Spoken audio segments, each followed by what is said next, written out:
1857 का प्रथम स्वतंत्रता संग्राम। माने अभी तक अपन ने 3 चैप्टर पढ़ लिए भूगोल के। अब 1-2 चैप्टर अपन कर लेते हैं हिस्ट्री के, 2 कर लेंगे पॉलिटिकल्स के और 2 कर लेंगे इकोनॉमिक्स के। तो इस तरह से अभी तो अपन हिस्ट्री का चालू करते हैं। तो इसमें 1857 का प्रथम स्वतंत्रता संग्राम, इसमें अपन को बड़े ध्यान से समझना है कि 1857 का स्वतंत्रता संग्राम क्या था। भारत में 1857 के स्वतंत्रता संग्राम एक ऐसी घटना है, एक ऐसी क्रांतिकारी भारतीयों की गरिमा का पहलू था जिसमें सभी भारतीयों में एक सशक्ति देश भावना की जागृति पैदा हुई और ब्रिटिश सरकार की जो कार्यशैली थी, ब्रिटिश सरकार की जो विचारधाराएं थी, उनको डगमगाने के लिए, उनके अस्तित्व को समाप्त करने के लिए संपूर्ण भारत में एक 1857 की क्रांति के नाम से ब्रिटिश सरकार को चुनौती देने का विचार बनाया। ईस्ट इंडिया कंपनी के शासन को समाप्त करना और अंग्रेजों के विरुद्ध 1857 की ही क्रांति एक ऐसी क्रांति थी जिसे अपन प्रथम स्वतंत्रता संग्राम की क्रांति कहा कहते हैं। परंतु यह क्रांति सफल नहीं हो सकी थी, किसी कारण से यह क्रांति असफल हो गई थी। फिर भी भारतीयों में इस क्रांति का यह परिणाम मिला कि सभी भारतीयों में एकता की भावना पैदा हो गई, जन जन में यह जागृति पैदा हो गई कि ब्रिटिश सरकार केवल अपने स्वार्थ की कार्य में ज्यादा लीन होती जा रही है और भारतीयों का शोषण करने के लिए वो नई नई प्लानिंग, नई नई योजनाएं बना रही है। भारतीय लोगों में कुछ क्रांतिकारियों ने इस तरह का प्रचार प्रसार किया कि जिससे भारतीयों की जो नींव थी, भारतीयों में जो एक अंधविश्वास था, वो समाप्त होने लगा और सभी में एक विचारधारा उत्पन्न होने लगी और इस प्रकार के विचारों ने भारतीय राष्ट्रीय भावनाओं को अधिक बल दिया। अब प्रश्न में से बहुत सा 1857 की क्रांति को प्रथम स्वतंत्रता संग्राम की क्रांति क्यों कहा जाता है? 1857 की क्रांति को प्रथम स्वतंत्रता संग्राम की क्रांति इसलिए कहा गया है क्योंकि बेटा कई वर्षों तक भारत जो है वो अंग्रेजों का गुलाम बना रहा, अंग्रेजों के अत्याचारों को सहन करता रहा। अंग्रेजों ने भारतीयों की आर्थिक, सामाजिक, राजनीतिक कई जो विचारधाराएं थी और उनका भी वो शोषण करता रहा। 1857 के स्वतंत्रता संग्राम में अंग्रेजों के अत्याचार इतने बढ़ चुके थे कि भारतीयों की भावनाएं विलुप्ति होने लगी थी। भारतीयों में कुछ ऐसे क्रांतिकारी नेता थे जिन्होंने यह बीड़ा उठा लिया, जैसे मंगल पांडे। इस क्रांति का मैन व्यक्ति माने जाते थे। उनकी जब विचारधाराएं, उनके जब प्रचार प्रसार, उनकी जब देश के अंदर यह विचारधाराएं उत्पन्न होने लगी तो जिससे हर वर्ग में, जैसे किसान, मजदूर, नवाब साहब, जाति, संप्रदाय, भिन्नता, सभी लोगों में एकता की भावना पैदा हो गई थी। सभी लोगों में जो अंधविश्वास था, जातिवाद थी, मजदूर वर्ग के लोगों में भी एक एकता नहीं थी, राजा नवाबों में भी अलग अलग विचारधाराएं थी।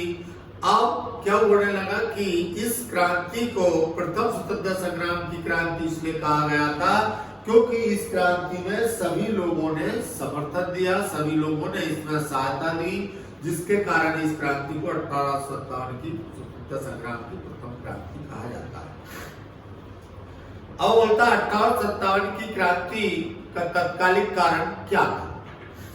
1857 की क्रांति का तत्कालिक कारण था चर्बी वाले कारतूस।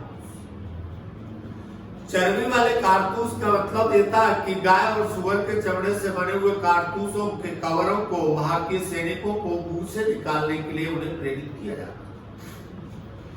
जब भारतीय सैनिकों को इस बात का पता लगा कि जो कारतूस के कवर है, उनके ऊपर के जो कवर है उनको मुंह से निकालने के लिए क्यों कहा जाता है,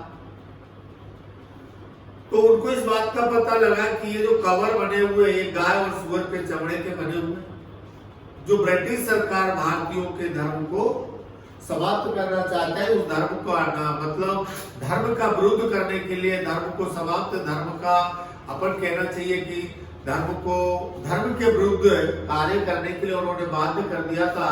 तो यह क्रांति को तत्कालीन क्रांति का कारण बनाया। सिर्फ गाय और सुअर के चमड़े से बने हुए कारतूसों को भारतीय सैनिकों को मुंह से निकालने के लिए जब प्रेरित किया जाता था, जब भारतीय सैनिकों को इस बात का पता लगा कि इन कारतूसों के जो कवर है वो गाय और सुअर के चमड़े के बने हुए, तो उन्होंने इसका विरोध किया और इसका 1857 की क्रांति का यह तत्कालीन कारण बन गया था। अब जैसे मंगल पांडे, उसको मालूम पड़ा, उन्होंने घोर विरोध किया था, उनका नाम भी लिख सकते हो या कुछ भी लिख देना। कई भारतीय राष्ट्रीय क्रांतिकारियों को जब यह मालूम पड़ा तो उन्होंने उनका साथ दिया। अब प्रश्न ये बन रहा है कि 1857 की क्रांति की असफलता के 1857 की क्रांति के क्या कारण, 1857 की जो क्रांति थी वो क्यों प्रारंभ हुई थी। तो 1857 की क्रांति के निम्नलिखित कारण थे। नंबर 1, प्रश्न समझ लेना हुआ, बोलेगा 1857 की क्रांति के कारण लिखिए, तो कारण ही लिखना। वो बोलेगा 1857 की क्रांति के कारणों को समझाइए विस्तार से, 100 शब्दों में या 50-60 शब्दों में जब बोलेंगे तो आपको इनके कारण लिखना पड़ेगा। 1857 की क्रांति के कारण थे बेटा, एक तो तत्कालिक कारण, सैनिक कारण, धर्म एवं सांस्कृतिक कारण, आर्थिक एवं सामाजिक कारण, और सैनिक कारण बता दिए मैंने, धर्म एवं सांस्कृतिक कारण, आर्थिक एवं सामाजिक कारण, राजनीतिक कारण और तत्कालिक। जैसे सैनिक कारण में मैं थोड़ा सा रॉन्ग बता देता हूं, फिर इसको मैं आंसर बना दूंगा कि आपको यह सैनिक कारण ये था कि भारतीय सैनिकों को लड़ाकू सेना में भर्ती किया जाता था और उन सैनिकों को निम्न स्तर की नौकरियां दी जाती थी, क्लर्क बाबू लेवल की। उन्हें उच्च अधिकारी पद की कोई नौकरियां नहीं दी जाती थी। जब उनको ये बात का पता पड़ा कि हम भी इस कार्य करने के इस पद के योग्य है, सरकार हमारे प्रति हीन भावनाएं रखती है, हम थोड़े स्तर की नौकरियों में रखा जाता और सैनिकों में रखा जाता, इस बात का उन्होंने विरोध किया। दूसरा कारण बन गया था धर्म एवं सांस्कृतिक कारण। भारतीय सैनिकों का धर्म एवं सांस्कृतिक कारण था कि एक तो बेटा ये था कि भारतीयों की एक भारतीय परंपरा रही है, भारतीय संस्कृति की एक परंपरा रही है, तिलक लगाना, चोटी रखना, ये भारतीयों की एक परंपरा थी।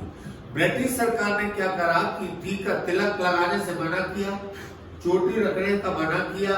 तो इस तरह का जब उन्होंने मालूम पड़ा कि भैया ये तो हमारे धर्म को नष्ट करने के लिए कर रहे हैं, ये तो हमारी संस्कृति है, पूजा करना, तिलक लगाना, चोटी रखना, तो ये धर्म के विरुद्ध उन्होंने जब बिगड़ा उठा लिया तो ये क्रांति भी बन गई थी। 1857 की क्रांति का कारण सामाजिक आर्थिक निम्न स्तर के नौकरियों पर रखना, तो आर्थिक समस्या उत्पन्न होती थी। फिर और आप पढ़ लेना, सब करेंगे तो बहुत टाइम लगाएंगे। अब वो बोल रहा था कि 1857 की क्रांति की असफलता के क्या कारण। 1857 की जो क्रांति थी वो सक्सेसफुल नहीं हुई थी, तो उत्तर लिखना 1857 की क्रांति निम्न कारणों से सक्सेस नहीं हुई थी। नंबर 1, यह क्रांति समय से पूर्व प्रारंभ हो गई।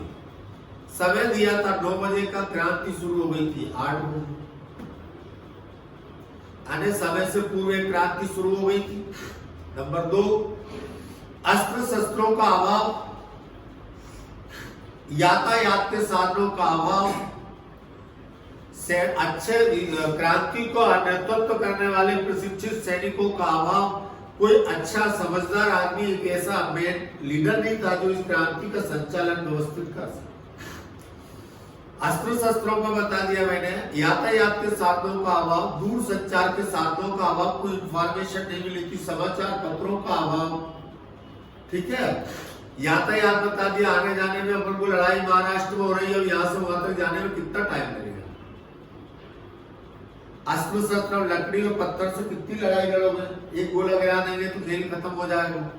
तो अस्त्र शस्त्रों का अभाव था, क्रांति समय से पूर्व प्रारंभ हो गई थी। ठीक है, ये इसकी असफलता के कारण थे। अब बोल रहा कि 3 कारण, कोई से मैंने बहुत सारे कारण बता दिए थे, इसमें 3 कारण दिया था, राजनीतिक कारण, आर्थिक या सामाजिक कारण था। अब मैंने पहले बता चुका हूं। अब इस पर टिप्पणी लिखना है अपन को, तो तात्या टोपे, महारानी लक्ष्मीबाई और नाना साहब, किसी पर भी अपन टिप्पणी लिख देंगे। अब खालिस्तान, वन वर्ड्स, एक शब्द के उत्तरों को तो बेटा मैं आपको लिख के दे दूंगा तो अच्छा रहेगा। फूट डालो शासन करो की नीति किसने चलाई थी? फूट डालो और शासन करो की नीति चलाई थी लॉर्ड कार्जन ने। 58-57 के विद्रोह का तत्कालिक कारण क्या था? अब भी बताया था मैंने, चर्बी वाले कारतूस। कौन से कारतूस? चर्बी वाले कारतूस। 58-57 की क्रांति के 2 केंद्र, 58-57 की क्रांति के 2 केंद्रों के नाम लिखना है। एक तो ग्वालियर, मेरठ, दिल्ली, कानपुर, इलाहाबाद। अगला बोल रहा बेटा 58-57 की क्रांति असफलता क्या थी, मैंने बता दी। बहिष्कार, लॉर्ड कर्जन ने शासन की कौन सी नीति अपनाई थी? लॉर्ड कर्जन ने 1905 में फूट डालो और शासन करो की नीति को अपनाया था। ठीक है, अगला बोल रहा तत्कालिक कारण मैंने आपको बता दिए थे। वैसे अब बेटा 58-57 की असफलता के क्या कारण थे? भारतीय शासकों में असंतोष के क्या कारण थे? भारतीय शासकों में असंतोष के बहुत सारे कारण थे कि जमींदारों में ज्यादा असंतोष व्याप्त हो गया था, क्योंकि लॉर्ड कर्जन की ऐसी नीति थी जिसके कारण क्या हुआ था कि ब्रिटिश सरकार द्वारा अनेक राज्यों को अंग्रेजी साम्राज्य में मिला लिया था। पंजाब, सिक्किम और झांसी, नागपुर आदि राज्यों को अपने अधीन में कर लिया था। जब सरकार ने अवैध रूप से इन पर कब्जा करना शुरू कर दिया और जो नवाब साहब थे, जो राजा थे, उनकी जो पदवी थी उनको भी वो किसी तरीके से अपने कब्जे में लेना चाहते। मुगल सम्राटों के प्रति अंग्रेजों का व्यवहार अनादर पूर्वक होता जा रहा था। अब क्या हो रहा था कि ऐसी परिस्थितियां बन गई थी, इन परिस्थितियों में शासन परिवारों में घबराहट पैदा होने लगी। जैसे महारानी लक्ष्मीबाई जो शासक थे उनमें घबराहट पैदा होने लगी। उनको इस बात का डर होने लगा था कि अब अपने राज्य को ये कब्जे में लेंगे। वास्तव में उन्होंने वही किया। कारीगर लोगों को, अपने जो अच्छे कारीगर लोग थे, जो शिल्प कलाकार लोग थे, उन्हें अपने कब्जे में ले लिया। जहां कोई अच्छी दृश्य वस्तुएं थी या कोई महल थे, उनको अपने कब्जे में लेने लगे। तो इस तरह के जब उनमें असंतोष का कारण होने लगा तो उन्होंने क्या करा था कि सारे भारतीय शासन के जो कहना चाहिए शासकों में असंतोष का कारण बनने लगा। ठीक है।